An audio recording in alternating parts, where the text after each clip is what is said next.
At 5:30 p.m. on September 1, 2000, a cash transport truck slowly came to a stop in front of a bank branch in Changde City, Hunan Province.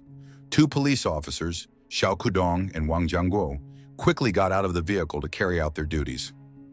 Inside the cabin, economic police officer Chu Jun remained seated. Wang Bing, 25, and Li Jing, 29, two bank tellers, were responsible for handling the cash transfer. Everything proceeded as usual.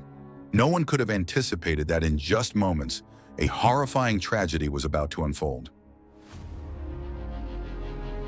A bloody robbery in broad daylight. As soon as Wang Bing and Li Jing stepped out of the bank's entrance, a dark figure rushed toward them from across the street. The masked robber did not hesitate.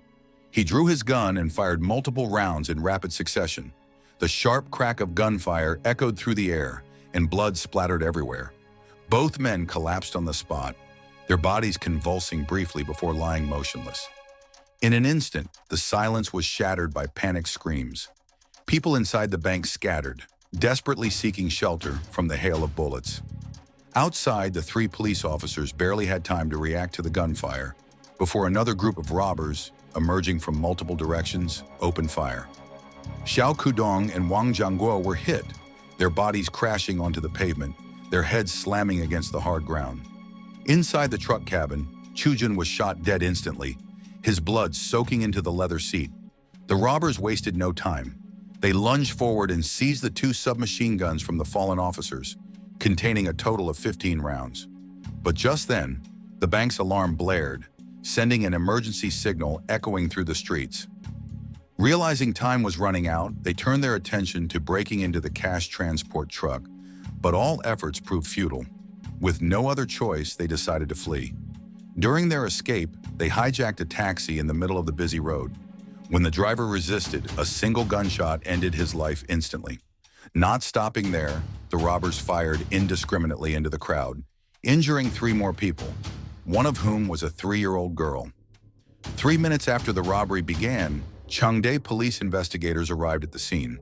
Emergency response teams and pursuit operations were immediately launched. At the crime scene, police recovered 24 shell casings and 9 bullets, the first clues to the identity of this dangerous criminal group.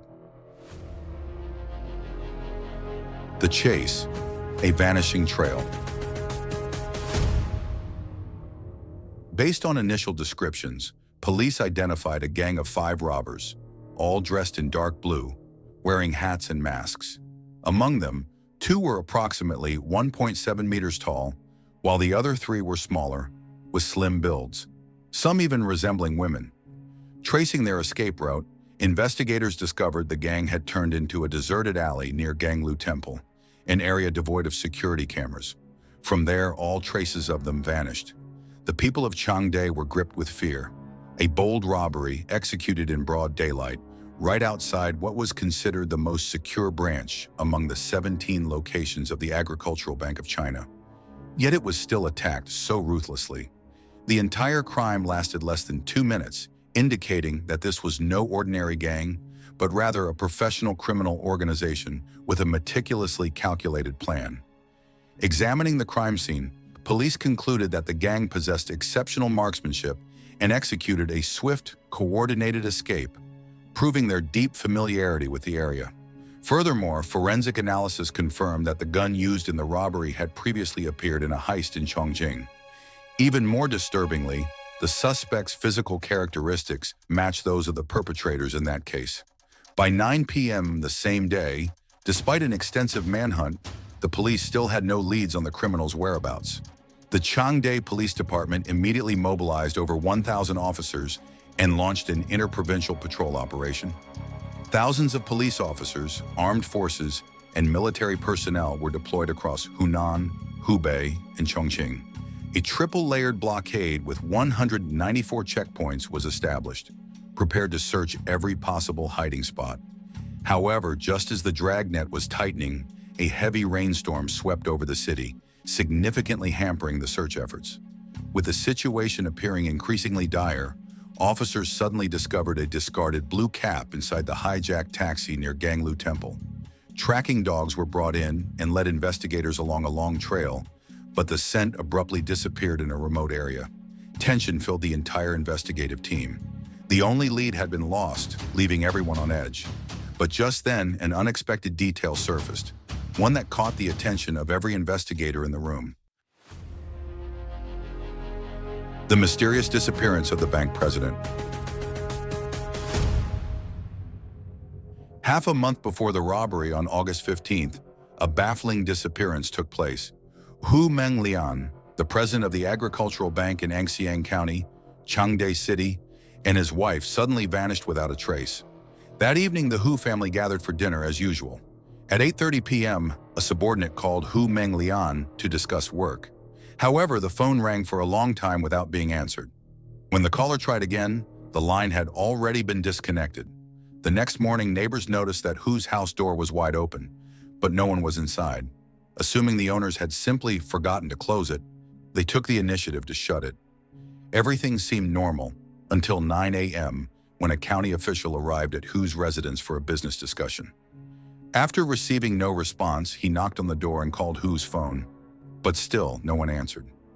News of the sudden disappearance of the bank president and his wife spread rapidly, sparking widespread speculation among the locals. Authorities immediately conducted a financial audit of the agricultural bank's Anxiang branch, but no irregularities were found. The public funds remained intact, ruling out the possibility that Hu had fled with money. Local police launched an investigation, but more than 10 days passed without any breakthroughs. On the morning of September 1st, just before sunrise, a villager in Yangshi village, Dingcheng district, Changde City, stumbled upon an abandoned taxi in a remote open field. The car's windows were shattered and bloodstains were splattered across the interior. Curious, the villager stepped closer and noticed that the surrounding ground appeared disturbed, as if recently dug up. Sensing something was terribly wrong, he immediately called the police. While waiting, some villagers began digging with hose. Within just a few strokes, a horrifying sight emerged, 2 bodies buried beneath the soil and rubble. When police arrived, they expanded the search area. Not far from the initial discovery, 2 more bodies were found. A chilling, ominous atmosphere settled over the entire site. Preliminary identification revealed that 3 of the 4 victims were Hunan Lian, his wife, and the taxi driver. The identity of the remaining male victim was still unknown. Autopsy reports confirmed that Hu and his wife had both been shot dead. Shockingly, at the time of his disappearance, Hu was serving as the president of the agricultural bank's Changde branch, the very same bank that had been brutally robbed that day. The cases began to reveal an unsettling connection. After careful deliberation, the police decided to merge the investigations into both crimes, searching for any link between them. Following the trail, unmasking the mastermind. Telecommunication data revealed that Hu's phone had last sent a signal from a restaurant in the city just before he vanished. Investigators quickly focused on the restaurant's guests from that night. According to local rumors, the establishment was a known meeting spot for underworld figures. If the rumors were true, the bank robbers might have been present there as well. While police were sifting through the restaurant's patrons, an unexpected lead surfaced on September 3rd. The Changde police station received an anonymous tip from a hotel receptionist. She reported that, shortly before the bank robbery, 4 suspicious individuals had checked into her hotel. One of them had accidentally dropped a pistol in the dining area. Based on her information, police traced the room reservation to Zhao Zhenghong, a security guard at a massage parlor in Yiyang. When officers went to verify his whereabouts, they discovered that Zhao had already fled town, heightening suspicions against him. At 7 a.m. on September 5th, Zhao Zhenghong hailed a taxi. After getting in, he requested a ride to the Yang Pier. However, to his confusion, the car did not move. A cold shiver ran down his spine as he turned around. It was only then that Zhao realized he was sitting inside a police vehicle. Realizing escape was impossible, he did not resist and was immediately taken into custody. Caught off guard, Zhao had no time to prepare an alibi. Under intense interrogation, he finally lowered his head and confessed.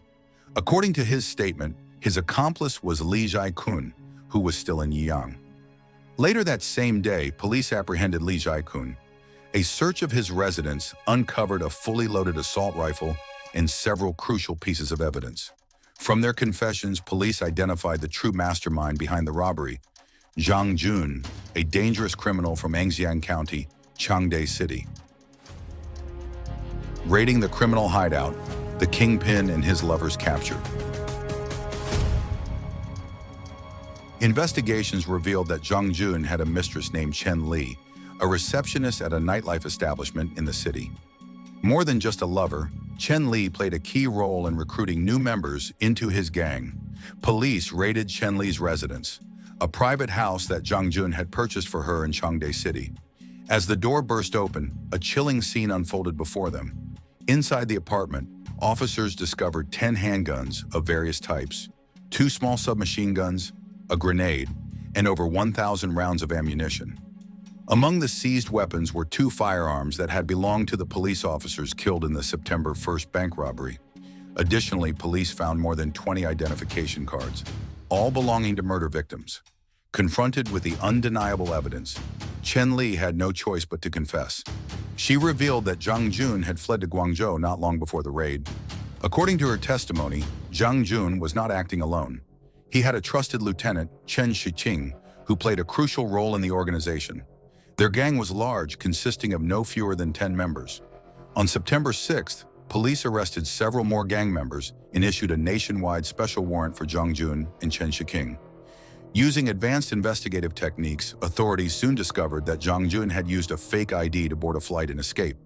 By September 13th, intelligence reports confirmed that Chu Jun was in Chongqing, staying with a mistress known as Quanzi.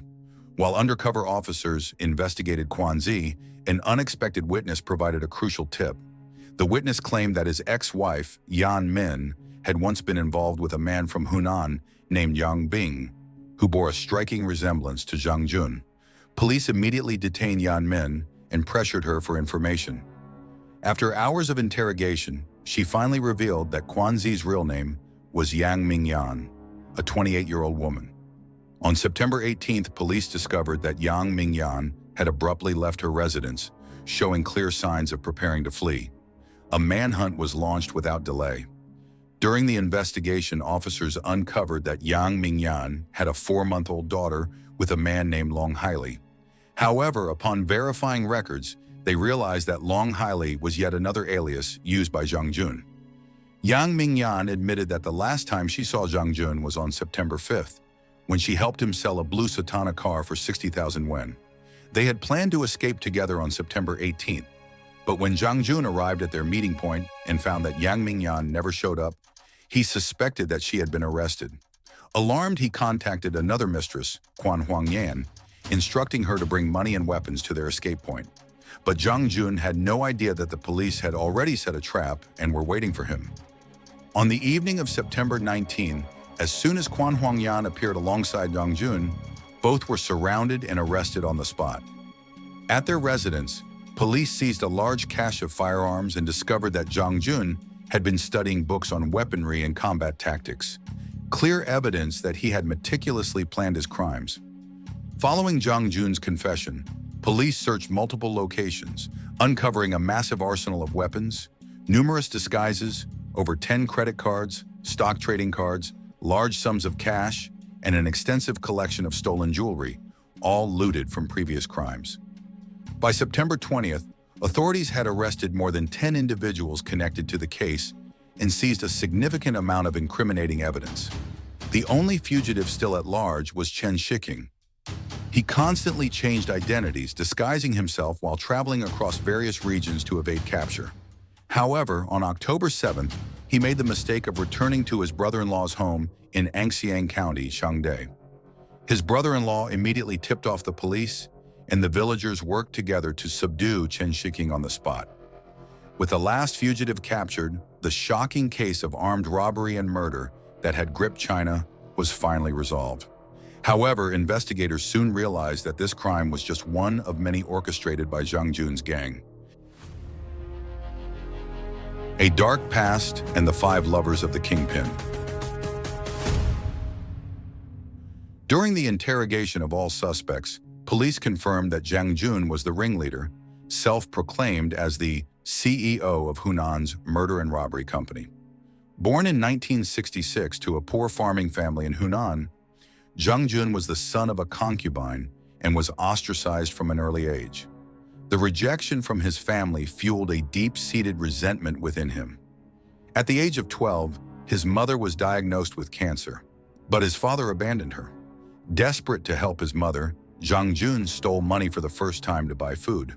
From that moment, he viewed crime as a normal part of life. As he grew older, he refused to study or find legitimate work, instead immersing himself in martial arts films, believing he could defeat anyone. His aggressive and violent nature quickly earned him a reputation in the criminal underworld. At 17, he assaulted a foreign woman to steal her belongings, resulting in his placement in a juvenile detention center. However, rather than reforming, he emerged with an even stronger hatred for society. Over time, he became increasingly ruthless, willing to kill anyone who stood in his way. His gang members feared him, knowing that defying him meant certain death. Surprisingly, 5 women were blindly devoted to Chu Jun, even willing to kill for him. Among them, Chen Li was the most obsessed, enduring his harsh rules only to be treated as a disposable tool. Yan Min, a bar hostess, helped him purchase firearms used in his crimes. He once used one of these guns to murder a farmer for money. After abandoning Yan Min for being old and unattractive, Chu Jun took up with Yang Mingyan, adopting the alias Long Haili while continuing his crime spree. In Chongqing, he had Quan Huangyan, a taxi driver who specialized in helping him escape after committing crimes. Quan Huangyan was more than just a driver. She was a ruthless assassin, known for shooting without hesitation. Considered the most vicious woman in Chu Jun's gang, she personally executed multiple victims on his behalf. The last woman Chu Jun seduced into his gang was Tan Jibi, a wealthy and powerful woman with a lust for pleasure. With just a few sweet words, Chu Jun completely ensnared her, convincing her to hand over her wealth and participate in his criminal ventures. A trail of blood and the final judgment. After his arrest, Chu Jun confessed that he had been killing since 1992. His first known crime was a homemade gun robbery at a tobacco market in Hunan, where he shot and injured an elderly man before escaping. In 1993, he and Liu Baoqing attempted to rob a shopkeeper but failed. Fearing that Liu might expose him, Chu Jun murdered his own accomplice and hid the body to cover his tracks. He then fled to Fuzhou, where he pretended to be wealthy to scam prostitutes out of their earnings, using the money to buy firearms and refine his criminal methods. In early 1994, he murdered a shop owner, stealing over 6,000 yuan before escaping to Yunnan. It was there that he met Yan Min, who later became one of his key accomplices. That same year, he bought a handgun and tested it by murdering a prostitute. In 1995, Chu Jun and Yan Min moved to Chongqing, where they shot and killed a man withdrawing money from a bank, stealing 50,000 yuan before fleeing. Later, he seduced Tan Jibi into joining his gang. Together, they carried out a daring robbery at a shopping mall, murdering a staff member and stealing 350,000 yuan worth of jewelry. Realizing the need to expand his operations, Chu Jun recruited more members, turning his gang into an organized murder company. Declaring himself the CEO, he meticulously planned crimes, assigned roles, and trained his subordinates in marksmanship. After each crime, instead of fleeing, the gang remained in the city, monitoring the news to refine their tactics for future heists. In October 1998, fearing betrayal, Chu Jun forced his subordinates to kill an innocent teenager to prove their loyalty. He even ordered Quan Huangyan to personally execute someone as a test of her commitment. Despite carrying out numerous jewelry store heists, by 2000, Chu Jun realized he needed a grander crime to amass wealth quickly. He set his sights on robbing a bank in a way that would shock all of China. On June 19, 2000, Chu Jun and his gang executed a robbery at Kaohsiunmen Bank in Chongqing, turning the scene into a bloodbath by murdering 2 people on the spot. However, he was no longer interested in small-scale robberies. He wanted one final, large-scale heist before retiring. His target, the agricultural bank in Changde City. On September 1, 2000, as the robbery unfolded, police had already set a trap, capturing the entire gang. Through extensive investigations, authorities uncovered that over an 8-year period, Chu Jun and his 18 accomplices had committed dozens of robberies and murders across multiple provinces, killing and injuring over 50 people. It became one of the most shocking criminal cases in China's history. The case file alone spanned 3 meters in length, with nearly 2,000 pieces of evidence. On April 21, 2001, Chu Jun and 17 of his accomplices stood trial. Most were sentenced to death, while a few received life sentences or postponed executions. Among his 5 lovers, 3, Tan Jibi, Yan Min, and Quan Huangyan, were sentenced to death. Yang Mingyan escaped execution and received a reduced sentence of 15 years. Chen Li, though not directly involved in the killings, but guilty of aiding and abetting the crimes, was sentenced to 9 years in prison, but served only 4 due to good behavior. On May 20, 2001, Chu Jun and 13 of his accomplices were executed, putting an end to one of China's most notorious criminal syndicates. The years of terror in Hunan finally came to an end. For 8 years, Chu Jun built a murder company fueled by blood and fear. The women who followed him may have been manipulated, or perhaps they were just as ruthless as he was from the beginning. But in the end, their fate was inevitable. Justice demanded that every criminal pay the price. What are your thoughts on today's case? Leave a comment below to discuss. Don't forget to like and subscribe to our channel for more crime stories. See you in the next video.